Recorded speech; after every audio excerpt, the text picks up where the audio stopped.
Hey so hello students, welcome back to the College Studies Delhi University. आज हम पढ़ने वाले हैं वन शॉट वीडियो आपका सेक का। सेक में कौन सा सब्जेक्ट है?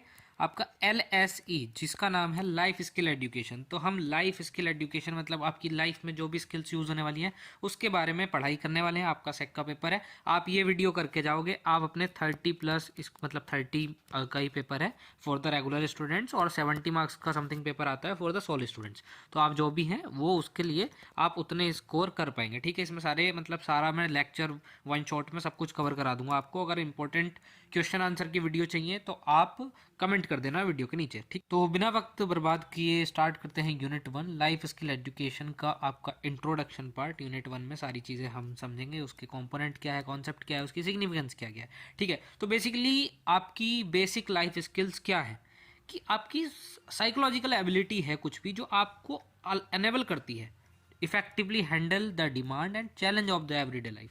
आपकी जो भी सोसाइटी में रोज के चैलेंजेस हैं, जो सोसाइटी की डिमांड्स हैं, तो सभी को हैंडल करने में आप कुछ चीज़ें प्रोसेस करते होंगे, क्रिटिकली उनको सोचते होंगे, प्रॉब्लम सॉल्विंग करते होंगे। तो वो सारी चीज़ें आती हैं जिनसे आप इन्फॉर्म डिसीजन लेते हो, कम्युनिकेट करते हो अच्छे से, और हेल्दी रिलेशनशिप मेंटेन करके रखते हो, और आपका जो कोप अप करते हो स्ट्रेस और इमोशंस के साथ। ठीक है, तो ये आपकी बेसिक लाइफ स्किल्स होती है। ठीक है, बट आपको ये सारी चीज़ें कैसे करनी है? एक पॉजिटिव मैनर में करनी होती है। ठीक है, तो वर्ल्ड हेल्थ ऑर्गेनाइजेशन के अकॉर्डिंग लाइफ स्किल्स क्या क्या है? लाइफ स्किल्स वो हैं जो कि abilities of for adapting and positive behaviour that enable individual to deal effectively with the demand and challenges of life. जो अभी हमने ऊपर पढ़ा वही सेम बात को ये कह रहा है। ठीक है, तो लाइफ स्किल जो है वो सिर्फ आपकी पर्सनल ग्रोथ के लिए असेंशियल नहीं है, but it is also for the academic success, employment और द सोशल वेलबिंग। अगर आप एक अच्छा इंसान बनना चाहते हो तो आपको बेसिक लाइफ स्किल्स आनी चाहिए। आप अपनी पर्सनल ग्रोथ चाहते हो तो उसके लिए भी आपको लाइफ स्किल एजुकेशन आनी चाहिए।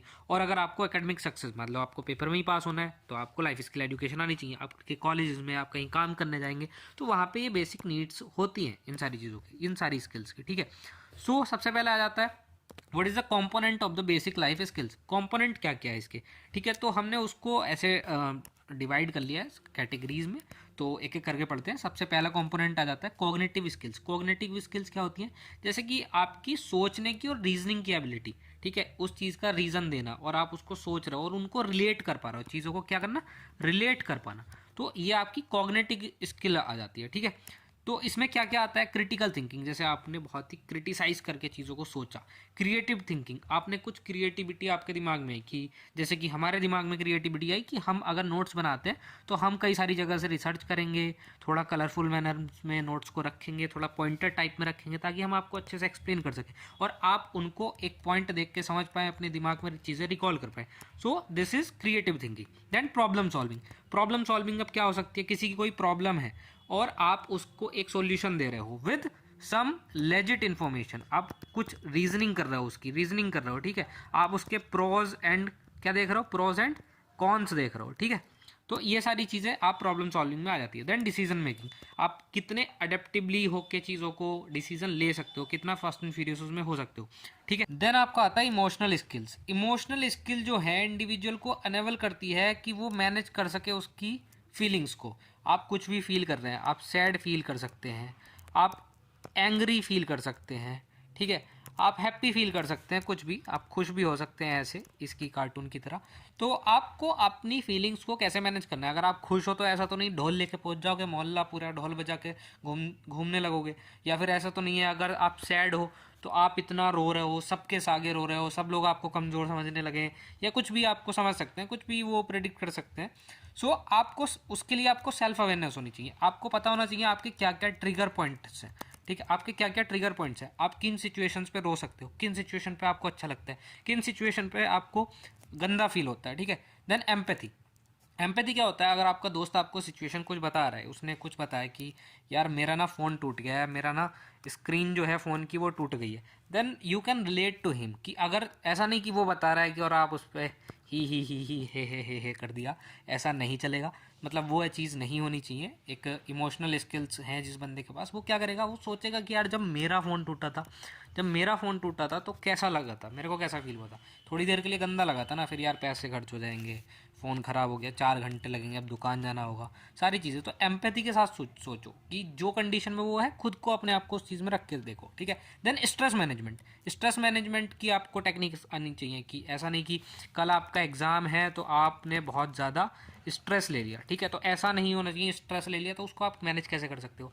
आप जैसे कि ग्रुप में, दोस्तों के ग्रुप में बैठ सकते हो, आप अपनी कोई एक्टिविटी कर सकते हो, डांस एक्टिविटी कर सकते हो, आप कोई गाने लिसन कर सकते हो, सुन सकते हो, ठीक है। तो ये सारी चीज़ें, और इमोशनल रेगुलेशन, कैसे आप रेगुलेट करोगे अपने इमोशंस को, तो ये आपको आना चाहिए, ठीक है। बेसिक स्किल्स हैं ये आपकी लाइफ स्किल में, ठीक है। Then what is the social and interpersonal skills, तीसरा जो इसमें एस्पेक्ट आता है वो है social and interpersonal skills. Social skills के लिए आपको इफेक्टिव कम्युनिकेशन होना चाहिए, टीम वर्क एंड कोलैबोरेशन के साथ आपको काम करना आना चाहिए, ठीक है, ये सारी चीज़ें। And conflict resolution, also the leadership. तो ये सारी चीज़ें अगर आपको आती हैं लाइफ में तो आप कहीं मार नहीं खाएंगे। कम्युनिकेशन और कॉन्फ्लिक्ट रेजोल्यूशन और लीडरशिप, ये बहुत ऐसी इंपॉर्टेंट चीज़ होती हैं। अगर ये चीज़ आपको आ जाएगी, अगर आपने ग्रुप में कोई एक्टिविटी की होगी, ये चीज़ आपको आ जाएगी अगर आप घर से बाहर रहते होंगे या कुछ भी, ठीक है, या घर पे किसी के कलेश हैं, and you are very capable of sorting all of that stuff. कुछ भी भसड़ फैली है आप ठीक कर देते हो, दोस्तों के बीच फैली है आप ठीक कर देते हो, ठीक है। तो आपको कॉन्फ्लिक्ट रेजोल्यूशन आना चाहिए। Then moral and ethical values, moral and ethical values जो है ये एक ना इंसान का दिखाता है कि इंसान के अंदर कितना पोटेंशियल है, कितना वो सेल्फ सफिशिएंट है, कितना डिसिप्लिन्ड है वो अपने आप में। तो इसमें इंटीग्रिटी आती है, ऑनेस्टी, कितना ऑनेस्ट है, रेस्पॉन्सिबिलिटी कितना ले सकता है वो, and respect for the others. तो ये 3-4 पॉइंट हैं जो कि मॉरल और एथिकल स्किल्स आपके पास होनी चाहिए।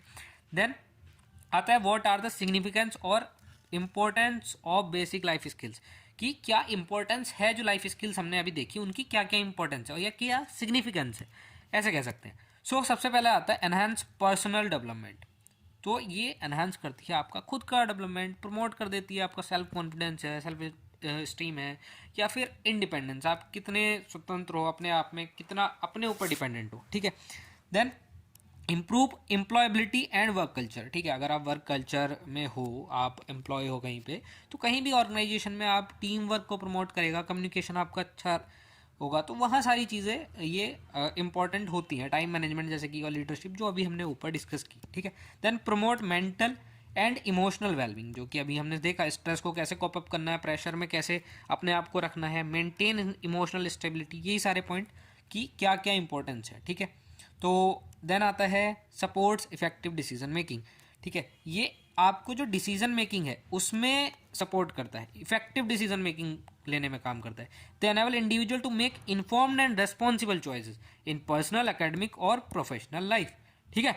Then fifth, encourage social responsibility, social responsibility को एनकरेज करता है, बढ़ावा देता है सोशल रेस्पॉन्सिबिलिटी को, ठीक है। Life skill foster empathy, tolerance and respect for diversity. ये वर्ड्स मैं सर्कल क्यों कर रहा हूँ और ऐसे ही क्यों बोल रहा हूँ, क्योंकि ये आपको इंक्लूड करने हैं अपने आंसर में, ऐसा नहीं कुछ भी कराएंगे। और आंसर आपको लिखना है तो ये आपको पीडीएफ पढ़नी पड़ेगी। ये पीडीएफ आप कहाँ से, ये हमारे नोट्स हैं, प्रीमियम नोट्स हैं। तो ये आपको कहाँ से मिलेंगे, आपको गूगल लिंक का, गूगल फॉर्म का, जो आपका गूगल फॉर्म है और उसका लिंक कहाँ मिलेगा आपको, डिस्क्रिप्शन बॉक्स में, ठीक है। आप वहाँ से इसको खरीद सकते हैं at very minimum cost. 50 rupees चल रही है, ये प्राइजेस चेंज भी हो सकते हैं ऊपर नीचे, वो मैं नहीं कह सकता, आप किस टाइम में वीडियो देख रहे हैं, that depend on the situation, ठीक है। Then encourage social responsibility, tolerance, respect for diversity, contributing to peaceful coexistence of in society, ठीक है। तो ये सारी चीज़ों में ये हेल्प करता है, या ये इसकी इंपॉर्टेंस है, ठीक है। ये सारी चीज़ें आपको पढ़नी है, पढ़ के एक बार अच्छे से समझ में आ जाएंगी, नोट्स आप परचेस कर लेना, okay. Then life skill development in the national perspective. अब लाइफ स्किल में क्या क्या हम डेवलपमेंट कर सकते हैं, या नेशनल पर्सपेक्टिव जो है, जो हमारी सरकार है या नेशनल स्कीम्स है, वो क्या हेल्प कर रही है in the development of the life skills. तो सबसे पहले इसको मतलब इंट्रोडक्शन से देख लेते हैं। Life skill development from a national perspective refers to, क्या पॉलिसीज़ हैं गवर्नमेंट के, क्या प्रोग्राम्स हैं और इनिशिएटिव क्या लिए हैं गवर्नमेंट ने अंडर नेशनल इंस्टीट्यूशंस, ठीक है। तो ये जो है सिटीजन्स को असेंशियल स्किल्स देता है for the personal growth, employment और social responsibility and nation building, इन सारी चीज़ों में, ठीक है। तो एक एक करके देख लेते हैं। So first is basically what is the need for life skill development in India. India में ज़रूरत ही क्यों है लाइफ स्किल डेवलपमेंट की, ठीक है। क्योंकि हमारे पास ना बहुत सारे चैलेंजेस हैं, वो सारे चैलेंजेस को ओवरकम करने के लिए, टू ओवरकम दीज चैलेंजेस, हमें ये करना ही पड़ेगा। क्या चैलेंजेस क्या क्या है, जैसे आपको पता है हमारी पॉपुलेशन अराउंड 145 करोड़ हो चुकी है और हमने चाइना को भी पीछे छोड़ दिया है। तो रैपिड पॉपुलेशन ग्रोथ हो रही है, अनएम्प्लॉयमेंट ज़्यादा है, स्किल मिसमैच है। अब ग्रोथ बढ़ी तो अनएम्प्लॉयमेंट भी बढ़ेगी, लोग बढ़ गए हैं। और लोग, तुम्हें पता है, काफ़ी डिग्री होल्डर्स घर पे बैठे हैं, जॉब नहीं मिलती, प्राइवेट सेक्टर हो या गवर्नमेंट जॉब हो, कुछ नहीं मिल पा रहा है, मतलब बहुत ही लिमिटेड है। एंड स्किल मिसमैच है, आपके पास स्किल नहीं है। अगर आपके पास स्किल है तो आपके पास वो डिप्लोमाज नहीं है, वो डिग्री नहीं है, वो लोग ऐसे ही घर पे बैठे हैं, ठीक है। Then social inequality and distress among the youth. अब सोशल इनइक्वालिटी बहुत है, on the basis of caste कह लो, रिलीजन कह लो, या फिर उसके कल्चर कह लो, या वो कौन सी स्टेट से आता है, कौन से रीजन से आता है। तो ये सारी चीज़ें भी बहुत ज़्यादा हिंड्रेंस करती हैं। Then changing workplace demand, और जैसे समय के साथ साथ ना वर्क प्लेसेस की डिमांड वो हो रही है। जैसे कि आपने देखा काफ़ी कंपनी जो है वो लेआउट्स कर रही हैं। लेआउट्स क्या मतलब, लोगों को निकाल रही हैं। लाइक TCS का एग्जांपल ले लो, या और भी कुछ कंपनीज ले सकते हो, ठीक है। तो वो वर्क प्लेस डिमांड्स चेंज हो रही हैं उनकी। क्या, AI आ गया भाई। अब आपको AI मतलब ऐसा तो नहीं है AI ही सारा काम कर लेगा, बट उनको वो लोग चाहिए जो AI पे काम करे, जो प्रॉम्प्ट दे सके, प्रॉम्प्ट इंजीनियरिंग, ऐसे वो लोग चाहिए। तो उसके लिए काफ़ी एडवांस डिप्लोमा और वो सब चीज़ें मार्केट में आ चुकी हैं। तो मतलब नीड्स चेंज हो गई हैं। Then major national initiative for life skill development, क्या इनिशिएटिव लिए गए हैं बाय द गवर्नमेंट, तो वो देख लेते हैं नेशनल इनिशिएटिव्स क्या हैं। सबसे पहले इसमें आ जाता है नेशनल एजुकेशन पॉलिसी NEP, जिसके अंदर आप अभी हो, आप जो पढ़ रहे हो, ये करिकुलम जो है ये आपका NEP है, ठीक है, पता होगा इतना तो। न्यू एजुकेशन पॉलिसी, तो ये क्या एम्फेसाइज करता है, holistic and multi disciplinary education, ठीक है। मल्टीपल डिसिप्लिन है, जैसे कि अगर आप कॉमर्स के बच्चे हैं, बट ये जो सब्जेक्ट है ये साइकोलॉजी का है, ठीक है, ये आप पढ़ रहे हैं, या फिर कोई और सब्जेक्ट हो सकता है। अगर आप कॉमर्स के बच्चे हैं और आपने पाइथन एज अ जी ले रखा है, तो आपने CS डिपार्टमेंट का ले रखा है ना, तो आप मल्टीपल डिसिप्लिन मतलब अलग अलग सब्जेक्ट्स के होके अलग अलग स्ट्रीम की चीज़ें आप पढ़ पा रहे हो, ठीक है। Then development of life skill such as communication, critical thinking, creativity and ethics, ये सबको डेवलप करता है। And experiential learning and value based education, ठीक है। वैल्यू बेस्ड एजुकेशन आपको दी जा रही है, जैसे कि वैक कोर्स आपके एडिड हुए हैं, वैल्यू एडिशन कोर्सेज, ठीक है। Then skill India mission, skill India mission में क्या है, जैसे कि प्रधानमंत्री कौशल विकास योजना, ये आफ्टर 2014 ये इनिशिएटिव एक गवर्नमेंट के द्वारा लिया गया इन टू एम्पावर डिजिटल इंडिया, ठीक है। डिजिटल इंडिया के लिए ये हुआ था, ठीक है। गवर्नमेंट ने लॉन्च किया to enhance employability, and this mission focus on the skill development and vocational training, ठीक है। Soft skill such as team work, communication, leadership, इन सब पे ध्यान देता है। और इंडस्ट्री रिलेवेंट कॉम्पिटेंसीज की जो इंडस्ट्री में चीज़ें चाहिए उसी से रिलेवेंट चीज़ें ये प्रोवाइड कराता है, ठीक है। इसमें काफ़ी सारे डिप्लोमा, सिलाई कोर्सेज, आर्ट फॉर्म चीज़ें, ये सारी चीज़ें आ जाती हैं। देन टेक्निकल चीज़ें भी आती हैं। देन थर्ड आपका आता है समग्र शिक्षा अभियान। इसमें क्या चीज़ थी, इसमें हम फोकस करते हैं on preparing students for real life challenges, जो आपकी प्रैक्टिकल लाइफ में चीज़ों की प्रॉब्लम है उन चीज़ों पे हम, ठीक है, ये स्पेलिंग गलत हो गई, इतना ध्यान मत देना, ओके। तो ये हम प्रैक्टिकल रियल लाइफ चैलेंजेस पे ही ध्यान देते हैं इसमें। Life skill education at school level, कि हम स्कूल लेवल पे कुछ चीज़ें ऐसी डाल सके कि प्रैक्टिकल इम्प्लीकेशन हो सके, लाइक ट्रैफिक लाइट रूल्स और कुछ ऐसी एक्टिविटीज़, ठीक है, लाइक VR रियलिटी में उनको चीज़ें दिखाए, वर्चुअल रियलिटी, ठीक है। Inclusive and quality education, personality development and emotional wellbeing, ऐसी क्लासेस उनके लिए स्कूल लेवल पे ही अरेंज करा दी जाए। Then fourth is UGC, university grant commission initiatives, ठीक है। तो life skill education as a skill enhancement course, UGC ने क्या किया, आपका SEC कोर्स में लाइफ स्किल एजुकेशन डाल दिया, ताकि ये चीज़ें सीखें आप कि क्या एम्पैथी होता है, क्या सिंपैथी होता है, कैसे चीज़ें समझनी है, क्या क्या इंपॉर्टेंस है इनकी लाइफ में, ये सारी चीज़ें अभी हम इसी सब्जेक्ट में सीख रहे हैं ना, तो ये भी आप डाल के आ सकते हो अपने आंसर में। Then value education, ethics and leadership development, ये आपको यहाँ सिखाएगा। करियर गाइडेंस देगा, मेंटरिंग एंड एम्प्लॉयबिलिटी स्किल्स, तो ये सारी चीज़ें आप यहाँ से सीख पाएंगे। Then fifth is national youth policy and youth programmes. अब हमने यूथ पॉलिसी और यूथ प्रोग्राम्स चला रखे हैं, लाइक इसका मेन फोकस जो होता है वो प्रमोट करता है team work, discipline and social values को। और यहाँ जो चीज़ मेन आती है ना वो ये वॉलेंटरी, ठीक है, आप वॉलेंटियर करते हो, लाइक NSS है ना, आपके कॉलेजेस में सोसाइटी होगी, DU में है काफ़ी NSS, तो NSS में आप वॉलेंटियर करते हो डिफरेंट डिफरेंट प्रोग्राम्स में, या फिर आप एनजीओज वगैरह को, या और भी सारी चीज़ें, काफ़ी चीज़ें होती हैं, वो आपको पता होगा। जो सोसाइटी में होगा एनएसएस में, वो कमेंट करेगा आई एम फ्रॉम एनएसएस, ठीक है, कमेंट करना। Then social responsibility, civic engagement, ये सारी चीज़ें इसमें सिखाई जाती हैं। Then what is the role of life skill in nation building, ठीक है, हमने नेशन बिल्डिंग की बात करी थी, तो नेशन बिल्डिंग में क्या रोल है लाइफ स्किल्स का। तो सबसे पहले इसमें आता है creating a skilled and responsible workforce. हम एक ऐसी वर्कफोर्स, हम ऐसे लोग बना रहे हैं, अगर कोई कल के दिन जाके एम्प्लॉय बनेगा तो हम ऐसी वर्कफोर्स जनरेट कर रहे हैं जो स्किल्ड होगा। अब स्किल्ड कैसे, चाहे वो कम्युनिकेशन के एस्पेक्ट में हो, चाहे वो ऑनेस्टी हो, चाहे वो रेस्पॉन्सिबिलिटी हो, तो हम ऐसी वर्कफोर्स बना रहे हैं तो रेस्पॉन्सिबल भी होगा, वो अपने काम के लिए खुद उत्तरदायी होगा वो, ठीक है। Then promoting ethical behaviour and social harmony, हम एथिकल बिहेवियर सिखा रहे हैं उसको, कैसे बिहेव करना है, कैसे तरीके में रहना है, ठीक है, डिसऑनेस्ट नहीं होना है, डिसऑनेस्ट नहीं होना है, सोशल हार्मनी कैसे मेंटेन रखनी है। Then reducing unemployment and social conflicts, ठीक है। अब हम कोई भी नेशन बिल्डिंग कैसे होगी, हम अनएम्प्लॉयमेंट को कम करें, मतलब एम्प्लॉयमेंट बढ़ाएं, और सोशल कॉन्फ्लिक्ट जो है उनको भी कम करें, मतलब कि हार्मनी, पीस एंड हार्मनी को हम बढ़ावा दें, ठीक है। तो ये कंक्लूजन वगैरह आप नोट से ये सब पढ़ ही लेंगे, ओके, यही सब है जो मैंने बताया, ओके।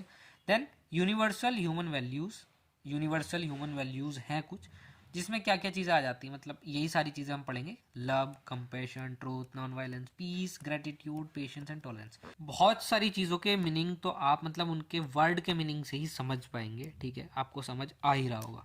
तो सबसे पहले इंट्रोडक्शन देख लेते हैं, ये किस चीज़ पे मतलब ध्यान देता है। Universal human values are the fundamental moral and ethical principle that guide human, को गाइड करता है, ह्यूमन बिहेवियर को गाइड करता है, to promote harmonious living in society, हम हारमोनी के साथ कैसे रह सकें, और प्ले करता है crucial role in the personal development, ठीक है, सोशल हारमोनी, जो आपके सराउंडिंग में पीस मेंटेन करना, और ग्लोबल पीस, ठीक है, ये सारी चीज़ों को ये इस चीज़ पे फोकस करता है, एम्फेसाइज करता है। Then major universal human values, ठीक है, तो अभी हम एक एक करके उनको देखते हैं, मेजर क्या क्या ह्यूमन वैल्यूज़ हैं।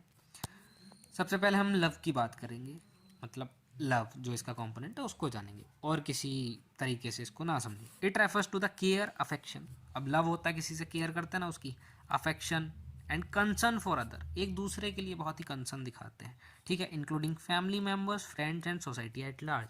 अब ये किसी और चीज़ को आप ये वाला लव मत समझो, किसी और दो हंसों का जोड़े की बात नहीं चल रही है, ये हम सभी के एस्पेक्ट में बात कर रहे हैं एट सोसाइटी लेवल, ठीक है। की एस्पेक्ट ऑफ द लव क्या हो सकता है, प्रमोट करेगा इमोशनल बॉन्डिंग और ट्रस्ट को, और एनकरेज करेगा काइंडनेस को, ठीक है, हम एक दूसरे के लिए कितने काइंड हैं, कितने दयालु हैं, ठीक है, सेल्फलेसनेस, खुद को नहीं रखना, दूसरे के लिए सोचना है, ठीक है, दूसरे लोगों के लिए सोचना है। And reduce hatred, jealousy and conflicts, अभी हमें किसी चीज़ से मतलब कोई भी, कि हमें उस रिलीजन के बंदे से प्रॉब्लम है, हमें उस कास्ट के बंदे से प्रॉब्लम है, हमें उस लैंग्वेज से प्रॉब्लम है, हमें उस कलर से प्रॉब्लम है, काफ़ी सारी चीज़ें हैं इंडियन सोसाइटी में आज भी एग्जिस्ट कर रही हैं जो, तो हमें वो हेट्रेड जो है वो कम कर देनी चाहिए, उनसे जेलस नहीं होना है। Like some of the topper है, तुम्हें तुम्हारी क्लास का है, क्लास की, ठीक है, तो उससे तुम जेलस हो रहे हो, या तुम लोगों के बीच में कोई भी कॉन्फ्लिक्ट है, तो वो सारी चीज़ें आपको ख़त्म करनी है, make a big cross on it, ठीक है। तो ये एस्पेक्ट है लव के, तभी वो एक लव वाली फीलिंग हो सकती है, ठीक है। देन कंपैशन, कंपैशन क्या है कि हम दूसरे का पेन कितने अच्छे से समझ पाए, जैसे कि मैंने एम्पैथी वाला एग्जांपल बताया था ना ऊपर, वही, और आप कितने सेंसिटिव है, इमोशनल स्किल में ये आता है, ठीक है। विलिंगनेस टू हेल्प अदर्स, कि हम दूसरों की मदद करने के लिए कितने इच्छादायक हैं, कितने इच्छुक हैं, और सोशल रेस्पॉन्सिबिलिटी हम लें, लाइक हम इन्वायरमेंट के बारे में सोचें, ठीक है, इन्वायरमेंट के बारे में सोचें, ये सारी चीज़। देन ट्रूथ, ट्रूथ क्यों ज़रूरी है, ऑनेस्टी, इंटीग्रिटी और सिंसियरिटी, आपके थॉट्स में ये सारी चीज़ें होनी चाहिए, आपकी स्पीच में ये सारी चीज़ें होनी चाहिए, आप जो चीज़ कर रहे हो उसमें ये सारी चीज़ें दिखनी चाहिए, ये चीज़ें झलकनी चाहिए, ठीक है। तो इसके एस्पेक्ट क्या है, moral courage and transparency and fairness, कि कितनी ट्रांसपेरेंट वो चीज़ है। अब मैं एक एक चीज़ आपको हिंदी में ऐसे कन्वर्ट करके बताऊँ वो चीज़ समझ नहीं आएगी, बट मैं आपको कंटेक्स्ट के साथ ये चीज़ें एक्सप्लेन करता हुआ चल रहा हूँ।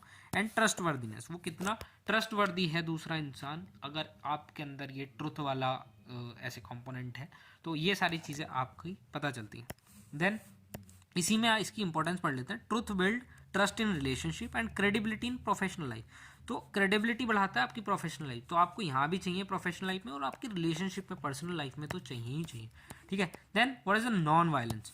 नॉन वायलेंस भी एक बहुत ही मेजर एस्पेक्ट आ जाता है यूनिवर्सल वैल्यूज़ का, ह्यूमन वैल्यूज़ का, ठीक है। नॉन वायलेंस आपके जो फिजिकल एक्शन है उससे आप किसी को हार्म ना करें, आप अपने शब्दों से किसी को हार्म ना करें, नहीं दें, ठीक है। आपके थॉट्स ऐसे नहीं होने चाहिए like you are writing some criticism, ठीक है, आप किसी को क्रिटिसाइज़ कर रहे हो बट वो काफ़ी वायलेंट तरीके से आपने मतलब उसको शब्दों से ही मार डाला, ऐसा चीज़ आपने थॉट से ही मार डाला, तो ये चीज़ आप प्रमोट ना करें। और प्रमोट करें peaceful method of conflict resolution like self control.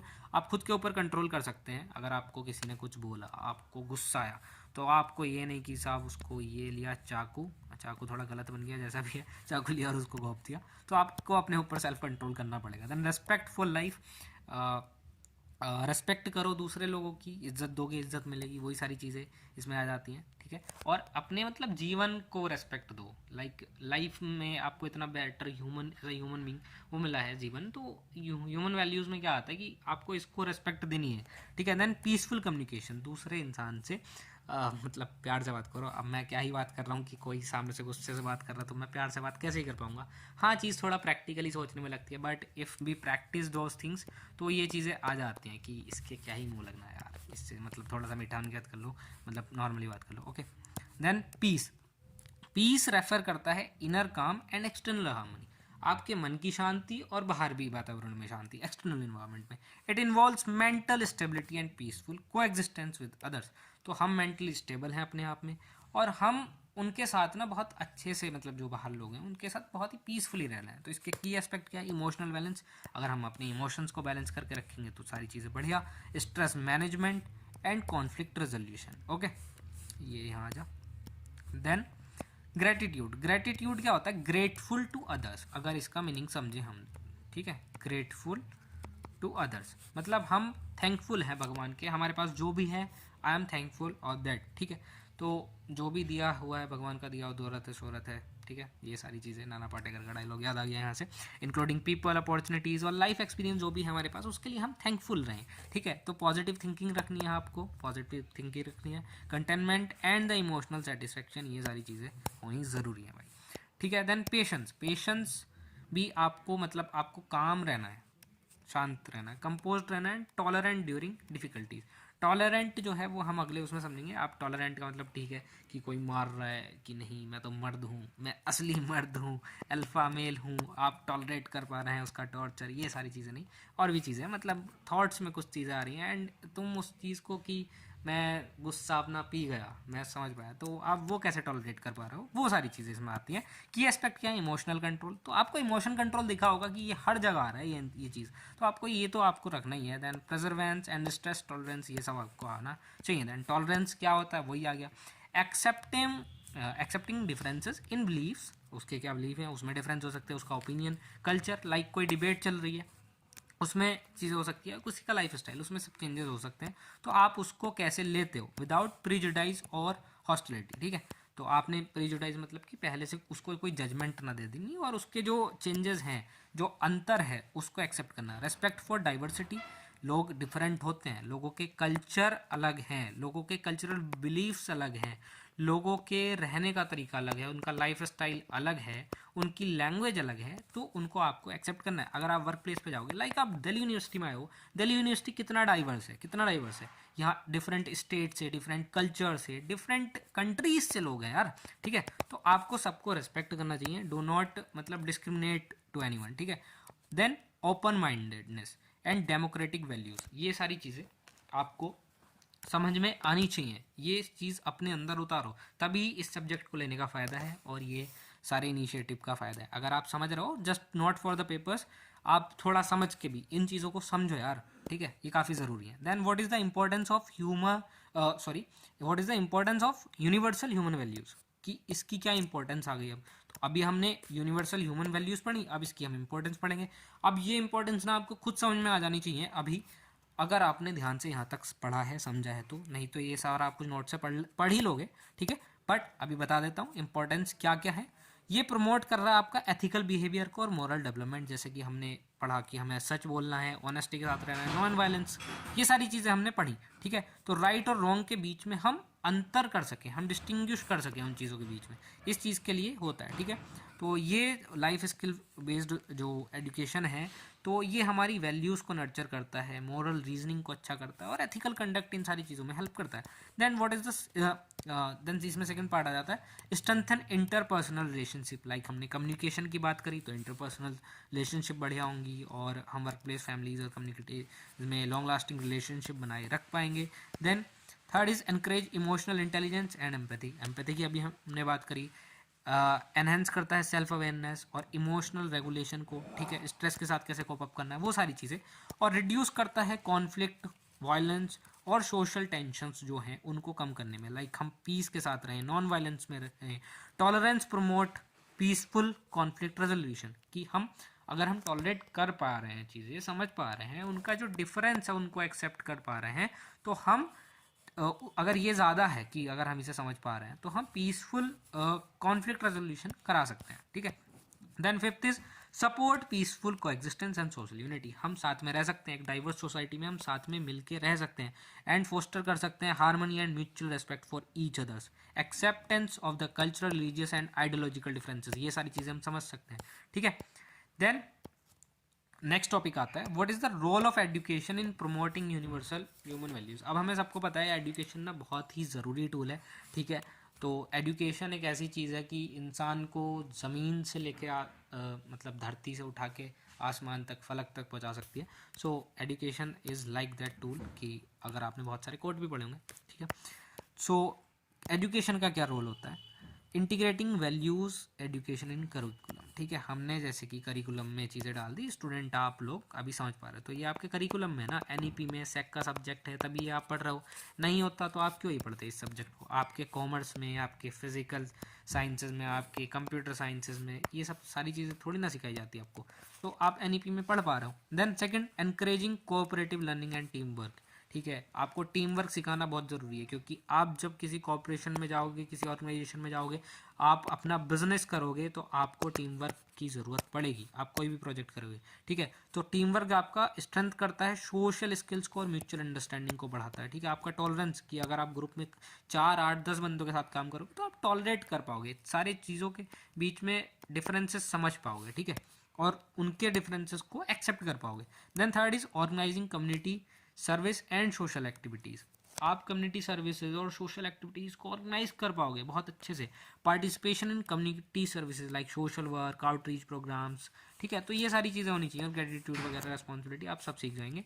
Like student जो है वो कनेक्ट करते हैं classroom learning with real life social issues, ठीक है, डिबेट्स वगैरह होती हैं, वो सारी चीज़ें आ जाती हैं। Then modelling ethical behaviour through teachers and institution. अब जो टीचर बोलेगा, जैसा बोलेगा, जैसे वो सिखाएगा, तो वो आपके रोल मॉडल्स हैं, ठीक है। मतलब आपके नहीं हो, किसी के हो, किसी के नहीं हो, कुछ भी हो सकता है, ठीक है। You are the Gen Z kids, तो नहीं पता, तो जैसा टीचर बोलेगा, मतलब जैसा हम करेंगे वैसा ही तो आप सीखेंगे ना, ऐसा ही होता है। तो स्टूडेंट जो है वो वैल्यूज़ लर्न करते हैं through the observation and practice, ठीक है। तो संगत का असर, जैसी संगत वैसी रंगत वाली चीज़। देन आती है हमारी यूनिट 2 बेसिक लाइफ स्किल्स, हम इसमें पढ़ने वाले हैं। तो अभी हम एक एक करके कॉन्सेप्ट पढ़ेंगे। तो सबसे पहले कॉन्सेप्ट जो आता है वो आता है टीम वर्क स्किल्स का, कि हम जब टीम में काम कर रहे हैं तो क्या क्या स्किल्स हमारे पास होनी चाहिए। लाइक सोशल एटिकेट्स होनी चाहिए, डेमोक्रेटिक डिसीजन मेकिंग होना चाहिए, और कोलैबोरेशन के साथ हमें काम करना चाहिए। तो इन तीनों को जल्दी से फटाक से पढ़ लेते हैं, फिर इसमें दूसरा तीसरा टॉपिक, 2-3 टॉपिक है वो पढ़ लेंगे। देन यूनिट 3 अपनी कंप्लीट कर लेंगे, ठीक है। तो सोशल एटिकेट होने चाहिए टीम वर्क में। सबसे पहले तो पढ़ लेते हैं कि क्या होता है teamwork. Refer to the ability that enable individual to work effectively, हम काम कर सकें और शांति के साथ काम कर सकें, ठीक है। Team work is considered essential for academic success के लिए, वर्क प्लेस एफिशिएंसी के लिए और सोशल हार्मनी के लिए, ठीक है, बहुत ही ज़रूरी है। तो हमें इसमें social etiquette, democratic decision making और कोलैबोरेशन, 3 कंपोनेंट इसके हमें पढ़ने हैं, ठीक है। थोड़ा जूम इन करते हैं। Social etiquette and team work. Social etiquette क्या होते हैं कि हमारे कोई भी नॉर्म्स हैं, ठीक है, जैसा चला आ रहा है, ठीक है, कोई भी नॉर्म्स है, मैनर है, किसी चीज़ को किसी तरीके से किया जाता है, या हमारे कुछ मैनर्स हैं जो हमें फॉलो करने, और हमारा जो पोलाइट बिहेवियर्स है, ठीक है। तो हम उन चीज़ों को रेफर करते हैं सोशल एटिकेट, उन सबको हम सोशल एटिकेट्स बोल देते हैं कि जो हम चीज़ें करते हैं, ठीक है। हमें गाइड करता है how individuals interact with each other in social academic life, social life, academic life या प्रोफेशनल लाइफ में अपनी कैसे वो इंटरेक्ट करता है। तो और ये जो है वो मेंटेन करता है रेस्पेक्ट एक दूसरे के लिए, हार्मनी और इफेक्टिव कम्युनिकेशन, ठीक है। इस चीज़ को ये बना के रखता है। ओके, सो की एलिमेंट्स क्या क्या हैं सोशल एटिकेट्स के। हम एक दूसरे के लिए भाई इज्जत रखेंगे रिगार्डलेस ऑफ द एज, उसका जेंडर, उसका स्टेटस क्या है, ठीक है। सबकी एक डिग्निटी है, सबकी इज्जत होती है, ठीक है। पोलाइट कम्युनिकेशन, हम पोलाइटली उससे बात करेंगे, कॉर्टियस लैंग्वेज में उससे हम बात करेंगे, लिसन करेंगे उसको अटेंटिवली, हम ध्यान से उसकी बात सुनेंगे। एक्टिव लिसनिंग, अगर आपने कम्युनिकेशन के पढ़े होंगे, मतलब कम्युनिकेशन के जो क्या क्या इंपॉर्टेंट पॉइंट्स होते हैं तो उसमें आपने पढ़ा होगा, एक्टिव लिसनिंग जो है वो बहुत ही ज़रूरी चीज़ आ जाती है। एंड अवॉइडिंग ऑफेंसिव वर्ड्स और जेस्चर्स, हम ऐसे कोई इशारे या फिर कोई गलत शब्दों का प्रयोग नहीं करेंगे। देन पंक्चुअलिटी एंड डिसिप्लिन, हम बहुत ही पंक्चुअल रहेंगे, मतलब टाइम के, मतलब हम being on time and follow rules reflect responsibility and professionalism, हम अगर टाइम पे जाएं, किसी से मीटिंग है टाइम पे रहें और रूल्स को फॉलो करें तो वो प्रोफेशनलिज्म को दिखाता है। अप्रोप्रिएट बॉडी लैंग्वेज यूज़ करेंगे, लाइक आई कॉन्टैक्ट मेंटेन करेंगे, फेशियल पॉजिटिव फेशियल एक्सप्रेशन देंगे उसको बात करते time, and proper posture maintain रहेगा हमारा। Then fifth is consideration and sensitivity, मतलब हमें पता होना चाहिए कि किस इंसान की पर्सनल बाउंड्री कहाँ तक है, उसके कल्चरल डिफरेंसेस क्या है या उसकी फीलिंग्स क्या है, तो उन चीज़ों को भी कंसिडरेशन हमें देनी है। लाइक एग्जांपल यहाँ ले लेते हैं, listening patiently during meeting and acknowledging others contribution, कि हाँ दूसरे भी कंट्रीब्यूट कर रहे हैं उसको एक्नॉलेज करना। देन सेकंड इसमें आ जाता है डेमोक्रेटिक डिसीजन मेकिंग, हमें डेमोक्रेटिकली डिसीजन बनाना है। इसमें क्या होता है कि सारे लोग हम लोगों को नाम दे देते हैं ABCDE, ये कोई ग्रुप है या कोई टीम है, ये लोग सब साथ में बैठे और इन्होंने, इसने अपना पॉइंट रखा, इसने अपना पॉइंट रखा, इसने अपना रखा, इसने अपना, इसने अपना, ठीक है। सारों ने अपने पॉइंट रखे और सब उस चीज़ पे डिस्कशन करेंगे, ठीक है। सारे लोग उस पर डिस्कस करेंगे और कोई एक फाइनल डिसीजन पे, ठीक है, एक फाइनल डिसीजन पे पहुंच जाएंगे। तो ये होता है कि हम डिसीजन लेंगे तो सबकी बात यहाँ पे सुनी गई और सब डिसीजन लेंगे, सबका पार्टिसिपेशन होगा, म्यूचुअल एग्रीमेंट होगा और मेजोरिटी ओपिनियन। अब ऐसा भी हो सकता है कोई कह रहा है कि ए की बात बढ़िया है, कोई कह रहा है बी की बात बढ़िया है, ठीक है। तो सी इसकी साइड है, डी इसकी साइड है और ई इसकी साइड है, तो दो बंदे इसकी साइड है ना, तो इसकी बात मान ली जाएगी, ठीक है। मेजोरिटी में ऐसे काम बन जाएगा, ठीक है। की feature of democratic decision making, की फीचर क्या है कि सारे लोग इसमें पार्टिसिपेट करेंगे, सबके पास फ्रीडम है अपने सारी चीज़ों को बोलने की, या किसी और का जो पॉइंट ऑफ व्यू है, मान लो ए का जो पॉइंट ऑफ व्यू है तो बी जो है इसको क्या कर सकता है, क्रिटिसाइज कर सकता है। Okay, then respect for majority opinion, ठीक है, मेजोरिटी में जो आएगा उसके वो रेस्पेक्ट दी जाएगी। देन ट्रांसपेरेंसी एंड फेयरनेस, यहाँ सब चीज़ ट्रांसपेरेंट है, सबके सामने बातचीत हो रही है, ऐसा नहीं पीछे से दो आदमी ने डिस्कस कर लिया और कोई भी डिसीजन को ले लिया गया, ऐसा नहीं है, ठीक है। देन शेयर्ड रेस्पॉन्सिबिलिटी, सभी रेस्पॉन्सिबल हैं फाइनल डिसीजन, जो फाइनल डिसीजन आया है उसमें सभी लोगों ने डिस्कस किया है तो सभी लोग उसके लिए रेस्पॉन्सिबल भी होंगे। इसकी इंपॉर्टेंस क्या जाती है कि ट्रस्ट और म्यूचुअल रेस्पेक्ट को मेंटेन करके रखता है। क्वालिटी ऑफ डिसीजन, मान लो जो डिसीजन है उसको, मतलब ऐसा नहीं कि एक ने लिया होता तो उसमें कुछ गलतियां हो सकती थी, कुछ प्रॉज और कॉन्स, ऐसे कुछ ना कुछ डिसएडवांटेजेस हो सकती हैं, बट सबने लिया है तो वो सारी चीज़ होगी। एनहांस कर देता है मोरल और मोटिवेशन सबका बढ़ा के रखता है, लीडरशिप, कॉर्पोरेशन और अकाउंटेबिलिटी को। देन थर्ड आता है इसमें कोलैबोरेशन, अब हम कोलैबोरेशन की बात कर रहे हैं, ठीक है। तो कोलैबोरेशन जो है वो सिंपल क्या बताता है कि हम कैसे साथ में इफेक्टिवली काम कर सकें, वर्किंग टुगेदर कोऑपरेटिवली, एक साथ एक दूसरे के साथ कोऑपरेट कर सकें, ठीक है, एक दूसरे के साथ ऑपरेट कर सकें, इसका मतलब ये है, ठीक है।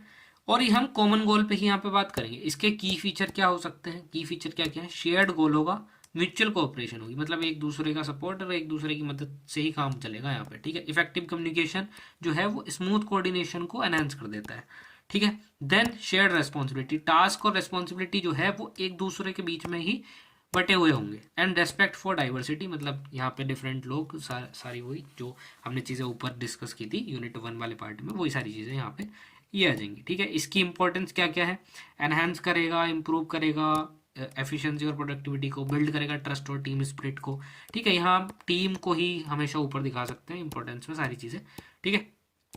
What are the significance of the teamwork skills, मतलब टीम वर्क स्किल्स की LSC आपके जो सब्जेक्ट है इसमें क्या सिग्निफिकेंस है, ठीक है। लाइफ स्किल एजुकेशन में improve interpersonal and communication skills, जो हम यूनिट 1 में डिस्कस करके आ रहे हैं वही पॉइंट को आपको यहाँ जस्टिफाई करना है, मतलब इनके जस्टिफिकेशन में उन पॉइंट्स को पुट कर देना है। लीडरशिप को प्रमोट करता है, रेस्पॉन्सिबिलिटी को, ठीक है। एनहांस करता है प्रॉब्लम सॉल्विंग और अडेप्टेबिलिटी, जो हम सबने ऊपर देखा था कॉग्निटिव स्किल्स में। क्रिएट करता है एक positive environment and inclusive work culture, okay. Then innovative leadership, innovative leadership कैसे हो सकती है, जब हम इनिशिएटिव ले, टाइम मैनेजमेंट करें और कैपेसिटी बिल्ड करें एंड लाइफ कोचिंग दें इंसान को, ठीक है। जीवन में कैसे वो आगे बढ़ सकता है, तो ये सारी चीज़ आती है। तो ये जो फोकस करता है क्रिएटिविटी पे, अडेप्टेबिलिटी पे एंड कंटिन्यूसली उसकी लर्निंग पे, और पीपल को जो है ना वो डेवलपमेंट सेंटर कर देता है, मतलब people centre to the development only, ठीक है। तो innovative leader not only manage task but also inspire, empower and transform individual team, मतलब ऐसा नहीं कि काम काम के लिए सोच रहा है, वो इंडिविजुअल के बेटरमेंट के लिए भी होता है। तो इनिशिएटिव टेकिंग उसको होना चाहिए। इनिशिएटिव टेकिंग का मतलब कि वो चीज़ों को समझे, सारी प्रॉब्लम समझे, और लाइक प्रॉब्लम है तो उसका सॉल्यूशन भी दे, और अपॉर्चुनिटीज को समझे और उन पे एक्ट करे बहुत ही proactively without waiting for instruction और एक्सटर्नल प्रेशर के बिना, ठीक है। What are its characteristics, proactive attitude होना चाहिए, उसकी इच्छा होनी चाहिए रेस्पॉन्सिबिलिटी लेने की, और risk taking with careful judgement, risk तो ले, हाँ रिस्क होगा तभी, रिस्क है तो इश्क है बात नहीं, रिस्क होगा तभी रिटर्न होगा, ठीक है, तभी कुछ मिलेगा। और केयरफुल जजमेंट मतलब कि पॉजिटिवली वो चीज़ें सोचे और बहुत ही नेगेटिव पॉइंट्स भी रखे, बट उनके बीच में जजमेंट जो है वो सोच समझ के लिए, ऐसे कुछ भी नहीं, ठीक है। Problem identification and solution orientation, ठीक है। देन इंपॉर्टेंस क्या है इसकी, एनकरेज करता है इनोवेशन एंड क्रिएटिविटी को, कॉन्फिडेंस को बढ़ाता है, लीडरशिप स्किल्स को बढ़ावा देता है, ठीक है, उनको बना के रखता है। Then improve decision making abilities को बढ़ाता है। सेकंड इसमें टाइम मैनेजमेंट, टाइम मैनेजमेंट में मतलब ये एक ऐसी स्किल है जहां आप सारी चीज़ों को प्लान करते हो, ऑर्गेनाइज करते हो और प्रायोरिटाइज करते हो एक्टिविटीज़ को, मतलब कि आपने पहले गोल सेट करा, ठीक है, फिर हमने गोल्स मान लो बहुत सारे गोल सेट करें, बट हम इसे प्रायोरिटाइज करेंगे कि हम सबसे पहले ये करेंगे, फिर ये करेंगे, फिर ये वाला करेंगे, ठीक है, prioritise of task. Then planning and scheduling, कब और कैसे करना है ये प्लानिंग करेंगे, ठीक है, कब और कैसे ये चीज़ डिस्कस करेंगे। एंड मॉनिटर प्रोग्रेस, कि अब हम इस चीज़ को ओवरऑल देखेंगे कि वो कैसा चल रहा है या वो कैसा गिर रहा है, ठीक है। इसकी इंपॉर्टेंस क्या जाती है, प्रोडक्टिव और एफिशिएंसी को बढ़ाता है, स्ट्रेस को कम करता है, वर्कलोड का प्रेशर जो है इन सब चीज़ को कम करता है, एंड हेल्प करता है in achieving personal and as well as professional goals, ठीक है। Then capacity building, capacity building में बोले तो कि ये एक ऐसा प्रोसेस है जहाँ इंसान अपनी जो मतलब स्किल्स हैं उनको एक तो या तो मजबूत कर रहा है या डेवलप कर रहा है, धीरे धीरे अपनी नॉलेज को, एबिलिटीज को और कॉन्फिडेंस को बढ़ावा दे रहा है, ठीक है। ये कैसे आ सकता है, ट्रेनिंग और स्किल डेवलपमेंट प्रोग्राम ज्वाइन करके, मेंटरिंग एंड गाइडेंस, मतलब किसी से गाइडेंस ले या मेंटरिंग, ये सारी चीज़ें कर सके। एनकरेज इनोवेशन एंड लर्निंग और एम्पावरमेंट एंड डेलीगेशन, ठीक है, एक चीज़ को एम्पावर करे, और डेलीगेशन मतलब काम जो है वो बांट दिया जाए हिस्सों में, A B C काम, एक काम, दो काम, तीन काम, ठीक है। मैं ये जस्ट जनरल एग्जांपल्स ले रहा हूँ। देन फोर्थ इसमें आता है life coaching.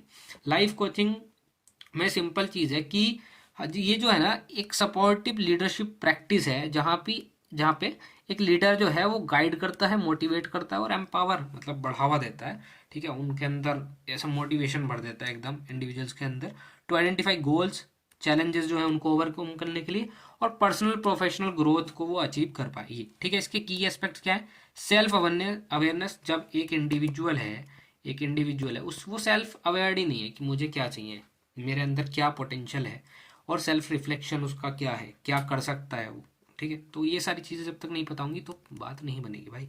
Goal setting and action planning, आप गोल्स को सेट करो, ठीक है, गोल्स को सेट करो और देन उस पर एक्शन लो, ठीक है, एक्शन लो उन गोल्स पे। And motivation and encouragement, emotional support and feedback, तो ये ऑप्शन दे देता है, ठीक है।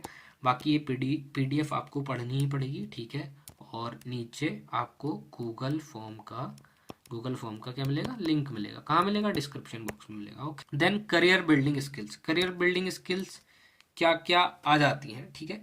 तो करियर बिल्डिंग स्किल्स जो है वो set of life and professional skills है, ठीक है, लाइक लाइफ स्किल्स भी है और क्या प्रोफेशनल स्किल्स भी है, that help individual plan, develop and succeed in their chosen career path. ठीक है, अब हमें एक्सप्लोर करनी है करियर अपॉर्चुनिटी सबसे पहले। ठीक है, बट ये कहाँ काम आता है? एम्प्लॉयबिलिटी में, प्रोफेशनल ग्रोथ में और लॉन्ग टर्म करियर सक्सेस है उस चीज़ में ये काम आता है। इसमें हम जैसे बहुत सारी चीज़ें पढ़ेंगे, exploration, mentoring, resume preparation, communication, digital presence. ठीक है, ये सारी चीज़ों की हम बात करेंगे। तो एक एक करके बात करते हैं। करियर बिल्डिंग की बात कर रहे हैं अभी हम। तो सबसे पहले हमें ना करियर अपॉर्चुनिटीज़ देखनी होंगी।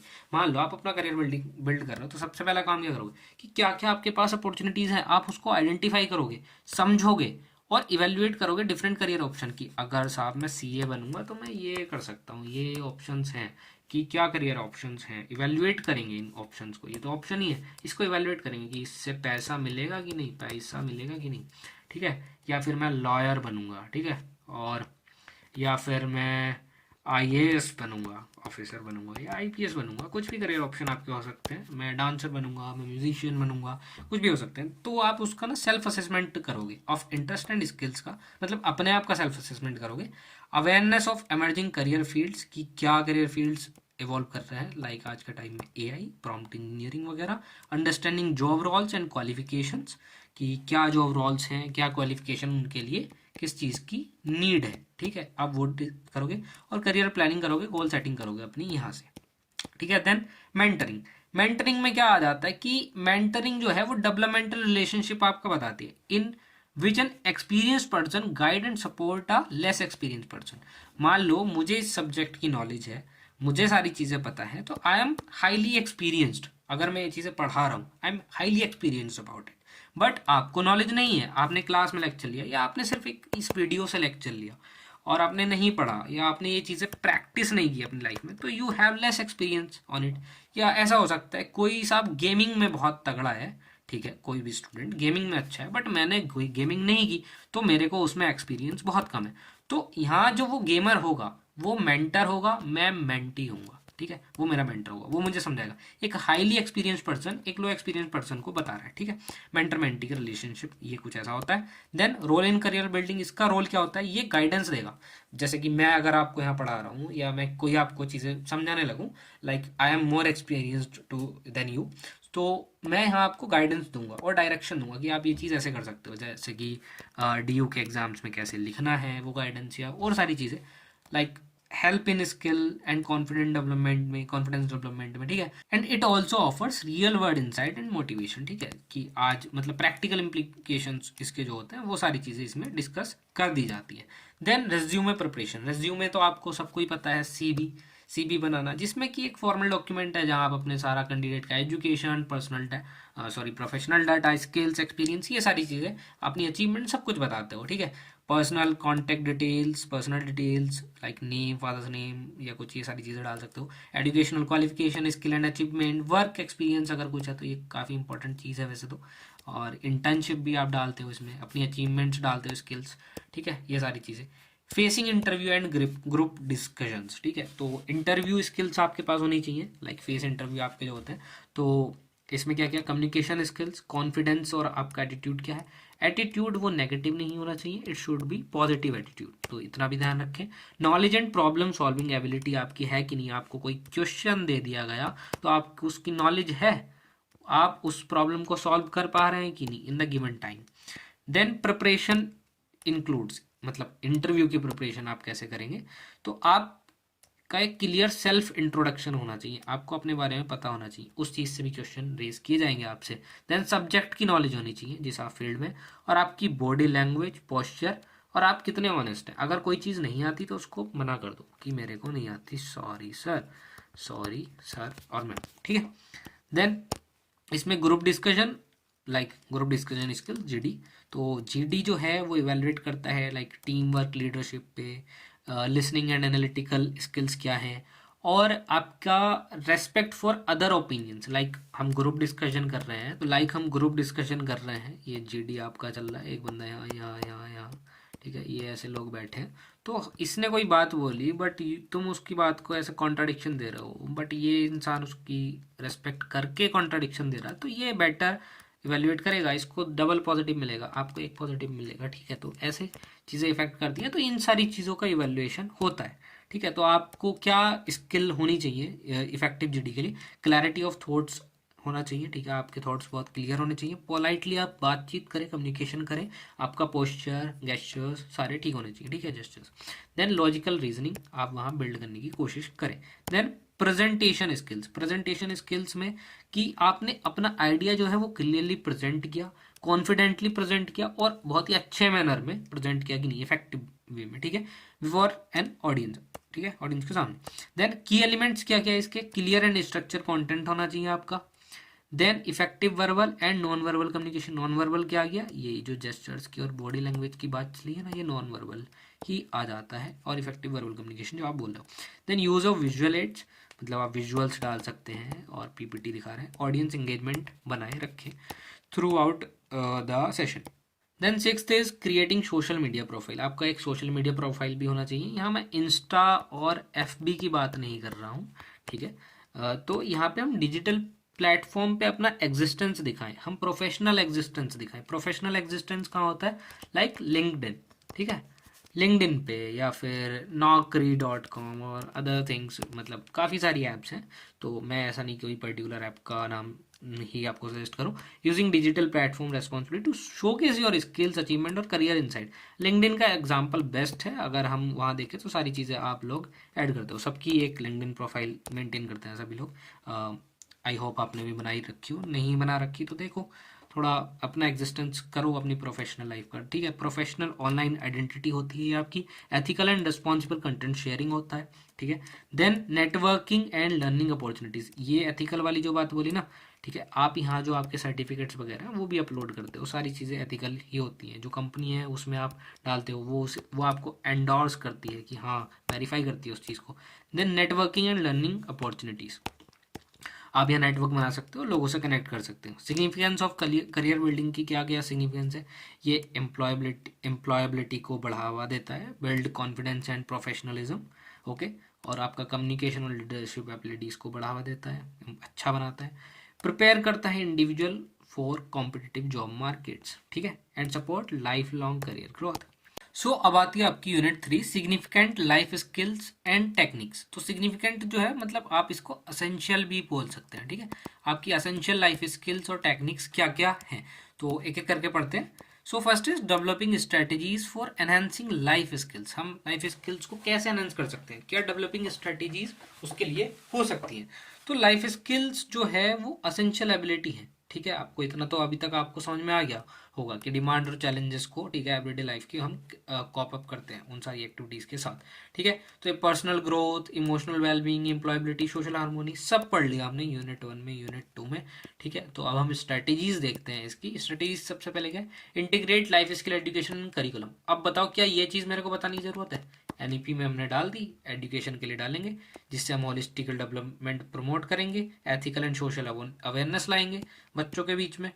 Then experiential and activity based learning, मतलब हम प्रैक्टिकल लर्निंग पे ध्यान देंगे, ठीक है, प्रैक्टिकल लर्निंग पे ध्यान देंगे। Role plays, like role play करते हैं ना कि हमने किसी को रोल असाइन करा एज अ टीचर, किसी को रोल असाइन कर दिया एज अ पुलिसमैन, ठीक है, तो हम रोल प्ले करेंगे और उनसे हम चीज़ें सीखेंगे। ग्रुप डिस्कशन, जीडी, ठीक है। केस स्टडी, कोई केस स्टडी लंबी सी दे दी, उस पर बहुत सारे फिर क्वेश्चन देंगे, उस पर क्वेश्चन रेज करे जाएंगे। Then simulation and project, like virtual reality simulation, आजकल की लाइक ड्राइविंग स्कूल्स जो हैं, ड्राइविंग स्कूल्स आपने देखा होगा, जो कार चलाना सीखे ये सब जो होते हैं, तो पहले वो वीआर में सिखाते हैं, तो वो वर्चुअल रियलिटी में आपको ग्लासेस पहना देंगे और ये स्टेयरिंग दे देंगे कार का, और आप इससे मतलब ड्राइव करो, तो आपको ऐसा लगता है कि आप रियल वर्ल्ड में हो, तो ऐसे प्रोजेक्ट्स वगैरह, ठीक है। Then encouraging teamwork and collaborative learning, हमको कोऑपरेशन के साथ चीज़ें समझनी है, लीडरशिप और conflict resolution and democratic decision making, ये सारी चीज़ें हमें करनी है। देन इसकी इंपॉर्टेंस क्या है, develop social and interpersonal skill, build mutual respect and tolerance. सब पढ़ गए हैं, सब पढ़ गए हैं, ये आपको रिकॉल हो रहा है बस, और कुछ नहीं हो रहा, सब पढ़ रखा है, ये रिविजन है यूनिट 3 में, और कुछ नहीं है। मेंटरिंग एंड लाइफ कोचिंग, अभी मेंटरिंग पढ़ गया है ऊपर, ठीक है। Then fifth is developing emotional intelligence, self awareness होनी चाहिए, स्ट्रेस मैनेजमेंट, एम्पैथी होना चाहिए, इमोशनल रेगुलेशन होना चाहिए, ठीक है, सब पढ़ा रखा है ये यूनिट में, सब कुछ सेम था, okay. Then sixth is promoting value based education, like वैक सब्जेक्ट ऐड कर दिए, तो value based education like honesty, compassion, patience, tolerance strengthens, और moral ethical life values, ethical life skills, ये सारी चीज़ें होनी चाहिए। लाइक इससे एथिकल बिहेवियर अच्छा होता है एंड रिड्यूस करता है ये कॉन्फ्लिक्ट एंड सोशल टेंशन्स को। Then seventh is community services and social engagement. इसमें लाइक वॉलंटियरिंग, एनएसएस में एनएसएस एक्टिविटीज़ साफ लिखा हुआ है, कम्युनिटी आउटरीच प्रोग्राम्स, तो ये सारा कुछ आता है। Then eighth is use of technology and digital learning to upskill the life skills, ठीक है, life skills. Online learning platforms के थ्रू एजुकेशनल वीडियोस, लाइक जैसे कि अभी आप ये देख रहे हैं, स्किल डेवलपमेंट टैब्स, ये सारी चीज़ें आप यूज़ कर सकते हैं। Then role of teachers and institution, ये भी आ जाता है कि यहाँ एक वाइटल रोल प्ले करते हैं, जो कि मैंने बताया। Creating supportive learning environments and encouraging participation and creativity को एनकरेज करें। लाइक बोलते हैं ना, कुछ टीचर्स होते हैं कि बस पढ़ो, बस पढ़ो पढ़ो पढ़ो, मतलब आपके अंदर कोई पैशन हो सकता है, यू शुड फॉलो दैम। तो पार्टिसिपेशन और क्रिएटिविटी पे भी ध्यान करें, उसको एनकरेज करें, ना कि उसको डिस्करेज करें, ठीक है। Then life skill cognitive based, ठीक है, कॉग्निटिव बेस्ड जो लाइफ स्किल है उनको भी हमें इम्प्लीमेंटेशन उसका होना चाहिए, like critical thinking, knowledge construction, evaluating reasoning and solution focused thinking, ठीक है। तो इसमें हम सबसे पहले क्रिटिकल थिंकिंग देख लेते हैं। ये सब आप पढ़ लेना, सब कुछ ऊपर पढ़ा दिया है।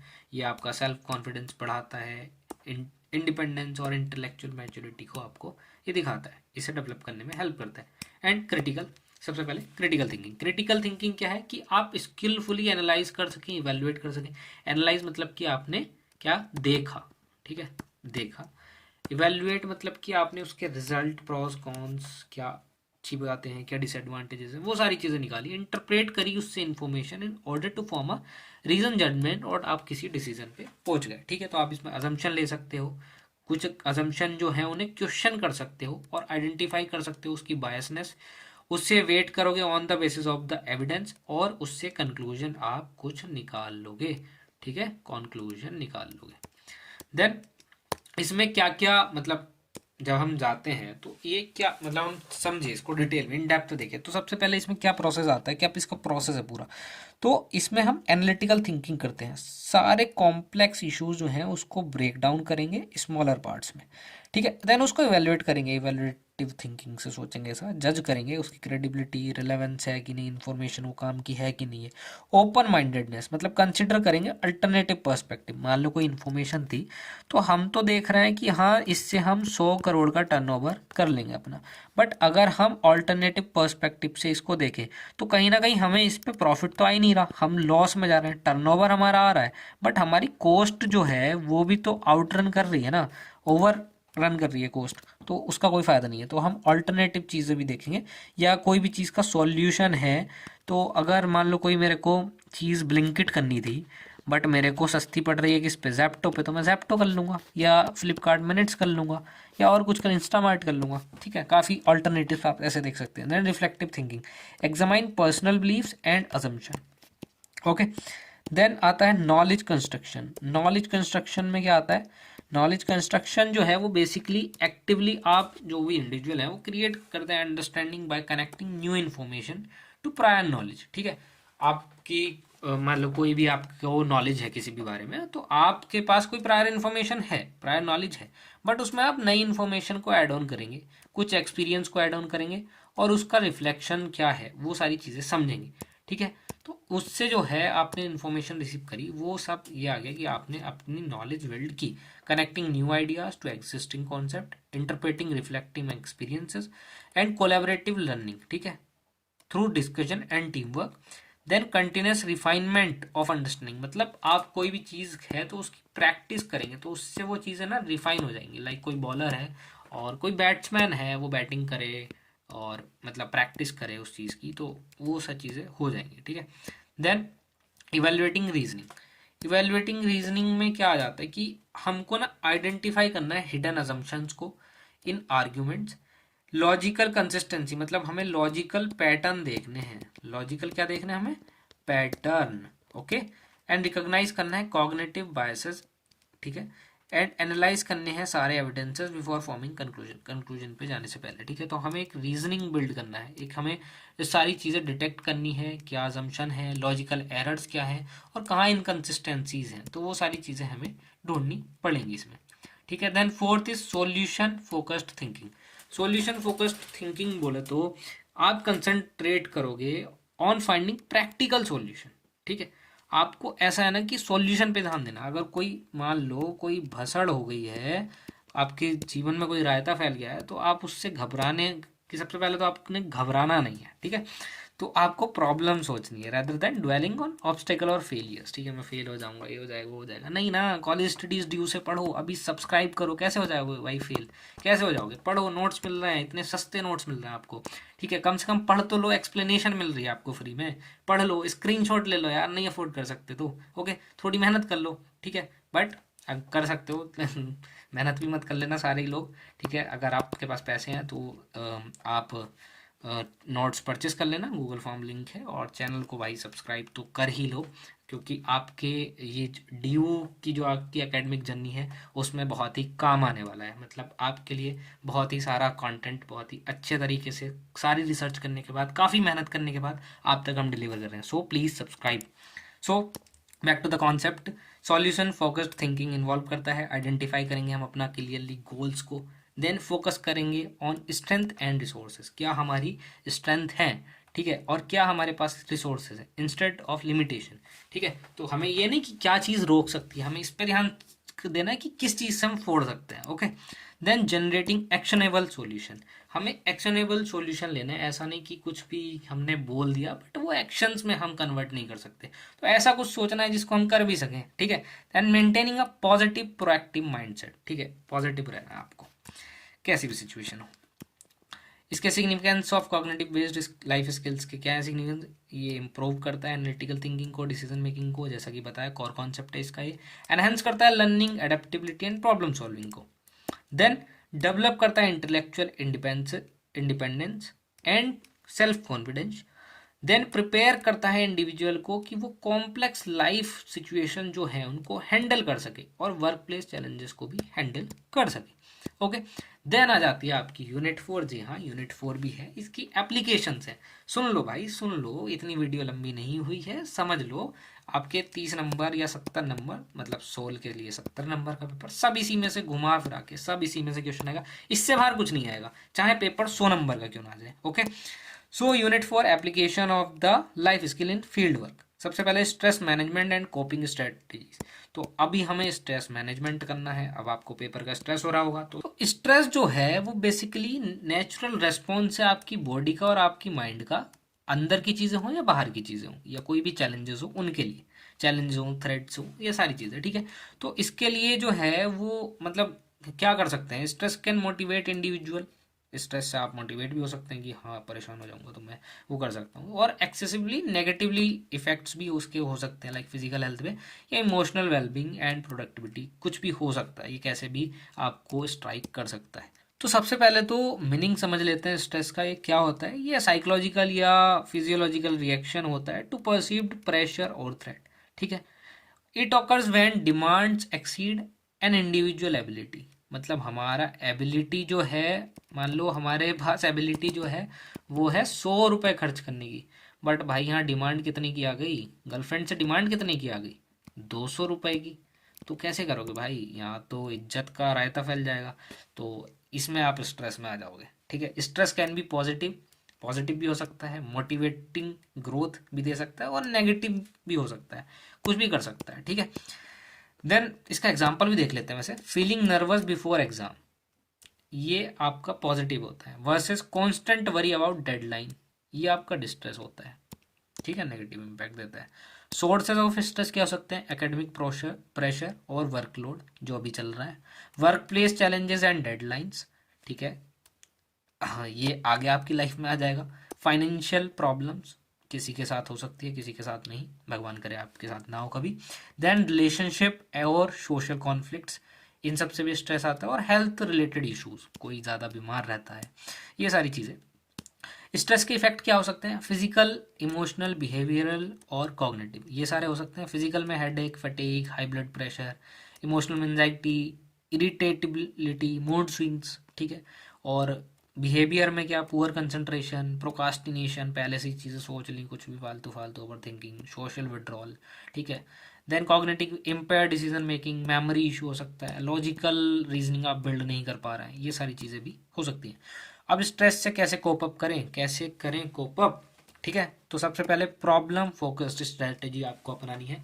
आपको सबसे पहले टाइम मैनेजमेंट करना है। आपको एग्जाम से डर लग रहा है, कल पेपर है, अब क्या पढूं, लास्ट का सेक का 1 घंटे का पेपर है, इसके लिए क्या करूं, तो 1 घंटे की वीडियो देख लेता हूँ ना। कॉलेज स्टडीज ड्यू आपके लिए तत्पर हाजिर है और वो यहाँ तैयार है, तो उसके लिए आप सब्सक्राइब करके रखें।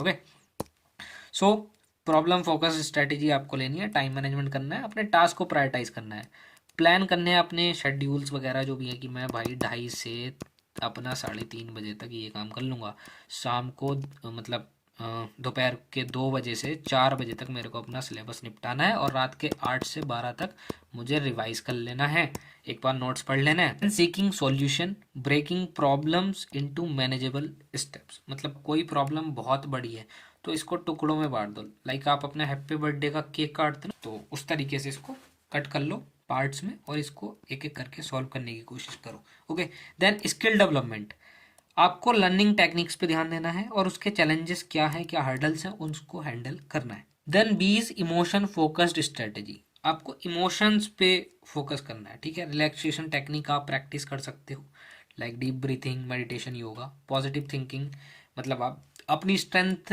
पे ध्यान दो, अचीवमेंट्स पे ध्यान दो, और सीख social support from friends, family और काउंसलर्स, ठीक है। देन अवॉइडेंस और एडेप्टिव स्ट्रेटेजी, मतलब चीज़ें आप या तो अवॉइड कर दो या फिर अडेप्ट कर लो उनको, like it is effective to temporarily avoid और adapt to stressors to prevent overwhelming anxiety, ठीक है। तो या तो आप चीज़ें अडेप्ट कर लेंगे कि जैसा इन्वायरमेंट है कि हाँ यार ऐसा ही होता है, अडेप्ट कर लो, या फिर उसको अवॉइड कर दो कि चल छोड़ना यार, मेरे को क्या फ़र्क पड़ रहा है, घंटा फ़र्क नहीं पड़ता मेरे को, ठीक है। Taking breaks and leisure activities, कुछ ऐसे कर सकते हो, ब्रेक ले सकते हो, आप कोई ऐसी लेजर एक्टिविटी फ्री टाइम निकाल सकते हो अपना, ठीक है, मस्त वाला। और engaging in hobbies, creative outlets, ये सब कुछ कर सकते हो। Healthy lifestyle habits follow कर सकते हो, regular exercise, balance diet and proper sleep. Then role of life skills in stress management, अब लाइफ स्किल्स जो हमने ये पढ़ा इसका क्या रोल है, अब हमने जब ये पढ़ा तो इससे हम चीज़ें सीखे ना, मतलब कि हम प्रॉब्लम सॉल्विंग सीखे, क्रिटिकल थिंकिंग सीखे, टाइम मैनेजमेंट सीखे, इफेक्टिव कम्युनिकेशन, ये सारी चीज़ें होंगी तो हेल्प करेंगी। तो स्ट्रेसर्स को जो है आइडेंटिफाई करे वो एक्यूरेटली एंड चूज करे अप्रोप्रिएट कोपिंग स्ट्रेटेजीज, कि क्या प्रॉब्लम हो रही है तो उसके लिए ऐसी ही स्ट्रेटेजी लगाए। मेंटेन करें रेजिलेंस, मतलब रेजिलेंस लाइक कि आप हार के भी बाजीगर हो, कि आप बार बार हारे जा रहे हो बट आप अड़े हुए हो अपने काम पे, आप बिल्कुल रेडी टू फाइट हो। एंड मेंटल वेलबींग बढ़िया रखे। Then improve overall productivity and decision making, ये सब चीज़ें करता है ये। बेनिफिट ऑफ स्ट्रेस मैनेजमेंट के क्या है कि भाई मेंटल फिजिकल हेल्थ बढ़िया होगी, फोकस बढ़ेगा, प्रोडक्टिविटी बढ़ेगी, आपकी इंटरपर्सनल रिलेशनशिप्स को बढ़िया कर देगा, रेजिलेंस और कॉन्फिडेंस को तो बिल्ड करेगा ही करेगा। देन ये कंक्लूजन वगैरह आ जाता है। देन सिमुलेशन एक्सरसाइज आ जाती है कुछ, जैसे कि brainstorming and role plays for team building. Role play मैंने बताई था, कोई भी रोल ले लिया, कोई टीचर बन गया, कोई डॉक्टर बन गया, कुछ बन गया, ठीक है। देन और ब्रेन स्टॉर्मिंग, ठीक है, तो एक एक करके इसको पढ़ लेते हैं। ब्रेन स्टॉर्मिंग क्या होती है, ब्रेन स्टॉर्मिंग जो है एक ग्रुप टेक्निक है और इसमें ना सबके आइडियाज़ जो हैं वो लिए जाते हैं, मतलब कि हम एकदम क्रिएटिविटी विदाउट इमीडिएट जजमेंट और क्रिटिसिज्म ऐसे देखते हैं इसको, सबके आइडिया लिया जाएंगे, क्रिटिसाइज नहीं किया जाएगा उनको और ऐसे इमीडिएट जजमेंट नहीं दिया जाएगा उनको, मतलब उनको कंसिडरेशन में लिया जाएगा। और फिर हम इससे क्या, इससे हम encourage करेंगे सारे मेंबर को to contribute, promote creativity, collaboration और प्रॉब्लम सॉल्विंग। सब आए, मतलब सबने दिमाग लगाया प्रॉब्लम सॉल्व करने में, सबने कंट्रीब्यूट किया, सबकी जो क्रिएटिविटी है वो भी प्रमोट हुई इसमें, कि किसी ने कुछ क्रिएटिव सॉल्यूशन दिया, किसी ने कुछ, और कोलैबोरेशन, सारे लोग मतलब कुछ ऐसे होंगे कि आपस में बातचीत कर रहे होंगे, आपस में मिल के प्रॉब्लम सॉल्व कर रहे होंगे, तो ये बहुत बढ़िया चीज़ हो जाती है। Then free flow, key features क्या है इसके, free flow of ideas without criticism, बिना क्रिटिसिज्म के फ्री फ्लो हो रहा है आइडियाज का। Encourage participation from all members, सारे लोग पार्टिसिपेट कर रहे हैं। Quantity of ideas initially then evaluation, मतलब हम इस पे फोकस करेंगे पहले, फिर इवेल्युएट करेंगे और फिर collective creative problem solving ability ये होती है। देन इसकी इंपॉर्टेंस वगैरह आ जाती हैं। इसमें अब सेकंड आ जाता है रोल प्लेस। क्या क्या है रोल प्लेस, मैंने आपको बता दिया। पार्टिसिपेंट जो है वो एक्ट करेंगे on situation to practice interpersonal skill, decision making, team work, ये सब कुछ, ठीक है। इसके ये की फीचर्स हैं, पढ़ लो चाहे तो रोक के। देन ये इंपॉर्टेंस है, और इसका एग्जांपल जैसे कि team members act out a scenario, कोई सिनेरियो उन्होंने एक्ट आउट करा जहाँ की वो रिजॉल्व कर रहे हैं वर्क प्लेस कॉन्फ्लिक्ट। मान लो दो लोग लड़ते हैं तो उनका ही रोल प्ले कर रहे हैं, और वो लड़ रहे हैं, और मान लो ये ए है, ये बी है, ए और बी लड़ते हैं काफ़ी आपस में, ओके। तो सी और डी ने क्या करा, इन्हीं का रोल प्ले करा, इन्हीं का रोल प्ले, और लड़के दिखा रहे हैं इन दोनों को। अब इनसे कह रहे हैं तुम देखो तुमको कैसा लगता है कि आप ऐसे लड़ते हो, लेकिन आप बहुत ही पोलाइटली अब दूसरा रोल प्ले कर रहे हैं कि बहुत अच्छे तरीके से उसको हैंडल करा। तो नेगोशिएशन की प्रैक्टिस की यहाँ पे, और यहाँ इनको सिखाया कि कैसे वो चीज़ें कर सकते हैं सॉर्ट आउट, ठीक है। तो ये सारी चीज़ें आपकी यहाँ कवर अप हो जाती हैं। और ये केस मैनेजमेंट एक चीज़ आ जाती है इसमें। केस मैनेजमेंट ये आपका शॉर्ट नोट वगैरह कुछ इस पे आ सकता है। तो बेसिकली केस मैनेजमेंट जो है उसमें हम क्या करते हैं, ये वैसे कि कोलैबोरेटिव प्रोसेस होता है जिसमें हम इन्वॉल्व होती हैं assessing, planning, facilitating and advocating. मतलब हम उसको एसेस करेंगे, समझेंगे सारी चीज़ें, असेसमेंट करेंगे उसका, प्लानिंग करेंगे उसके लिए कुछ चीज़ें, फैसिलिटेट उसको प्रोवाइड करेंगे सारी चीज़ें, एंड एडवोकेटिंग, ठीक है, for options and services to meet an individual holistic needs. उसकी जो ज़रूरत है उन चीज़ों को भी समझेंगे। तो लाइफ स्किल एजुकेशन में जो है हम यही ऐसे अप्लाई करते हैं, cognitive and behavioural skill to a client, ठीक है, उसको समझते हैं। तो कोर कॉन्सेप्ट इसका क्या होता है, मतलब हमारी ये यूनिट 3 और 4 में जो हमने सब टॉपिक पढ़े उनके अकॉर्डिंग जो चीज़ें हैं, केस रिकॉर्डिंग करेंगे हम, एक डिटेल रिकॉर्ड बनाएंगे एक बंदे की, जो भी उसका पास्ट हिस्ट्री है उसकी दिक्कतें समझेंगे, एंड प्रोग्रेस ओवर टाइम कि क्या प्रोग्रेस कर रहा है, ठीक है। तो हम उसको रिकॉर्ड करेंगे। इंटरवेंशन प्लानिंग, इसमें क्या करते हैं, लाइफ स्किल इंटरवेंशन प्लान हम करते हैं एक स्पेसिफिक बंदे के लिए। फॉर एग्जाम्पल कोई बंदा है उसको एनजाइटी के लेवल्स उसके बहुत ज़्यादा आई हैं, तो हम उसके लिए प्लान क्या बनाएंगे कि स्ट्रेस मैनेजमेंट और कोपिंग स्ट्रेटेजीज, क्या टेक्निक्स हमें वो लगाएं, हम वो चीज़ें उसके लिए बनाएंगे। स्ट्रेंथ बेस्ड असेसमेंट करेंगे। तो हम ऐसा नहीं कि हम उसकी खराब ही चीज़ों पे देखें कि क्या उसकी चीज़ खराब है, बट ये भी देख सकते हैं उसके अंदर क्या एग्जिस्टिंग स्ट्रेंथ्स हैं, कि such as their capacity of critical thinking, problem solving, और ये सारी चीज़ें हम सोच सकते हैं। Then goal setting, collaboratively defining what the individual want to achieve, वो इंडिविजुअल क्या अचीव करना चाहता है हम वो चीज़ सोचेंगे, और हमारा क्या माइलस्टोन है, देन उसके हिसाब से हम वो अप्लाई कर देंगे, whether it is a career milestone और ए बिहेवियरल चेंज, ठीक है। देन एप्लीकेशन किया जाता है कॉग्निटिव स्किल्स में, बिहेवियरल स्किल्स में, and communication and team work में ये चीज़ अप्लाई हो जाती है। तो अभी तक हमने आपका सेक सब्जेक्ट जो कि आपका LSC है, लाइफ स्किल एजुकेशन, वो कर लिया है कंप्लीट वन शॉट में। और अब आपको क्या करना है, सब्सक्राइब करना है चैनल को, वीडियो को लाइक करना है, प्लस हाइप का ऑप्शन होगा, हाइप कर देना, या आप अपने कॉलेज के ग्रुप्स वगैरह में शेयर भी कर सकते हो वीडियोस को। और नोट्स का बारे में मैंने आपको बता ही दिया, link is in the description, follow कर लेना। Thanks for watching, have a nice day and good luck for your exam.